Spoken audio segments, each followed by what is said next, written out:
toi. Alléluia.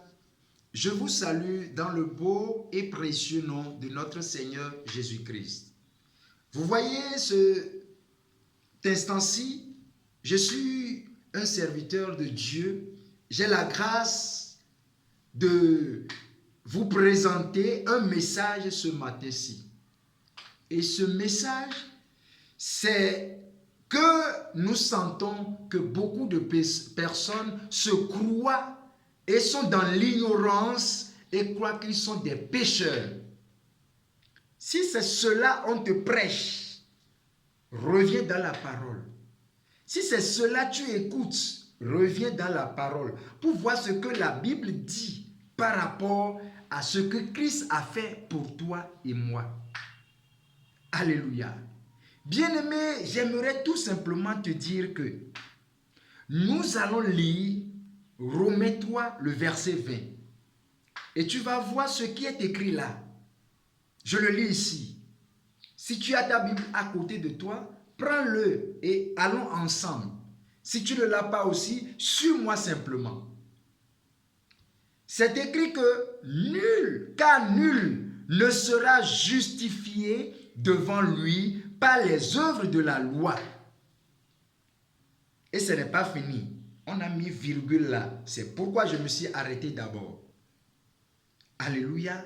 Ce qui veut dire tout simplement, on dit, il n'y a personne qui va faire la loi et serait justifié par la loi là. Il n'existe pas cette personne-là. C'est seul Jésus-Christ qui a pu faire ça.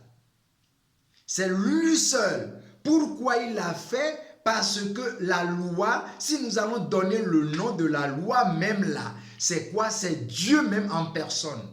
Et personne ne peut égaler Dieu. C'est la raison pour laquelle les hommes ont tenté de le respecter, mais ils n'ont pas pu. Mais quand l'auteur même s'est incarné et qu'il est venu dans le monde, réellement, il a accompli la loi là. Puisque c'est lui-même, c'est sa nature. C'est la nature de Dieu. Et c'est pourquoi nous disons qu'il est un Dieu de sainteté. Donc, ici maintenant, on dit personne ne sera justifié devant lui par les œuvres de la loi. Non, il sait que nous sommes incapables de le faire. Raison pour laquelle il a pris corps, il est venu ici et il a accompli la loi.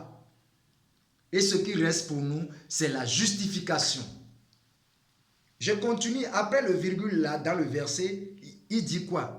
Puisque c'est par la loi que vient la connaissance du péché. Alléluia. On dit, c'est par la loi. Si la loi n'était pas venue, personne n'allait pas connaître ce qu'on appelle péché. Donc la loi est venue pour nous montrer que si tu ne fais pas ça, ça veut dire que tu as désobéi. Ça veut dire que tu n'as pas respecté les principes. Mais qu'est-ce que Christ nous dit à travers ceci? Il est venu et il s'est fait justice de Dieu. Nous allons voir Romains 3, chapitre 22. Et chapitre 3, le verset 22. Il dit justice de Dieu par la foi en Jésus-Christ pour tous ceux qui croient. Alléluia. Qu'est-ce que cela veut dire?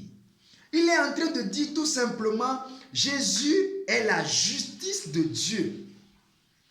Et ceux qui vont le recevoir, cette justice-là, c'est par la foi, ils vont atteindre ça. Ce n'est pas par leur propre force. Ce n'est pas par leur compétence, leur connaissance, leur savoir. Mais c'est maintenant la grâce. C'est pas la grâce qui vont le recevoir.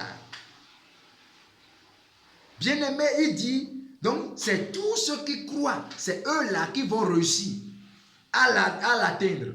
Maintenant, ce que je te demande, étant donné que tu m'écoutes maintenant, est-ce que tu crois au Seigneur Jésus? Tu as la foi en lui? Si tu as la foi en lui, pourquoi ne pas croire aussi qu'il est ta justification et il t'a justifié? Répands-toi, retourne dans la parole. Et tu verras que Dieu est en train de parler à toi là où tu es maintenant. Médite encore la parole de Dieu. Tu le lisais, mais aujourd'hui encore, que tu es en train d'écouter là, reprends ça et relis. L'Esprit de Dieu va t'indiquer. Alléluia. Nous allons lire aussi Romains 3, le verset 28, qui dit: car nous pensons que l'homme est justifié par la foi, sans les œuvres de la loi. C'est ce que l'apôtre Paul a compris et il a fait beaucoup de ministères, plus que les apôtres même qui étaient restés avec Jésus. Puisque c'était déjà l'enseignement du Maître Jésus qu'il avait enseigné déjà aux apôtres. Et lui, il a enseigné aussi. Donc, et nous savions bien que tout ce qu'il disait était venu de l'enseignement de Jésus-Christ. Par le Saint-Esprit, il a reçu tout cela et il a émergé, il a fait beaucoup de missions. Pourquoi? Il a écrit 13 livres dans le Nouveau Testament. Bien-aimé, pour finir, il dit quoi? Donc, on dit ça, les œuvres de la loi. Donc, les œuvres de la loi, là, ne sont pas dedans. Ce que tu fais comme acte que tu poses là, ne sont pas dedans. Nulle part. Mais Dieu te sauvera simplement si tu crois en lui. Si tu as la foi en lui, là, il te donne gratuitement sa justification. Et là, quand il vient maintenant, c'est là que tu reçois le salut. Et quand il sera venu là, tu seras enlevé. On te demande maintenant, est-ce que tu vas aller au ciel? Tu vas dire, je ne sais pas, c'est Dieu qui va dire. Il va encore parler plus que la Bible. Non, il n'est pas contre lui-même. Alléluia. Donc déjà, nous allons finir avec un verset, toujours dans Romains, le verset 30. Puisqu'il y a un seul Dieu qui justifiera par la foi sans les œuvres de la loi. Vous voyez? Donc il y a un seul Dieu qui va juger. Maintenant, il va justifier par la foi. Ça veut dire quoi? C'est ceux qui ont la foi en lui là. C'est ceux-là simplement, il choisit. Si tu n'as pas la foi en son œuvre qu'il a fait pour toi, est-ce que toi tu peux accomplir la loi? Ce qui t'est incapable, la personne est venue, il a fait, et maintenant toi-même tu dis non, que tu veux faire la loi. Quand on te laisse dedans, tu peux le faire. Revenons dans la parole.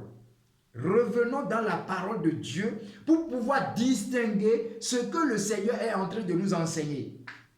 Puisque ici maintenant on dit que c'est sans les œuvres de la loi. Je te demande maintenant là où tu es, que l'Esprit du Seigneur t'assiste, le Saint-Esprit t'assiste et médite ces versets avec moi. Et tu peux même lire tout le chapitre. Tu vas comprendre quelque chose qui était caché. Que le Seigneur nous bénisse. Shalom, shalom, shalom.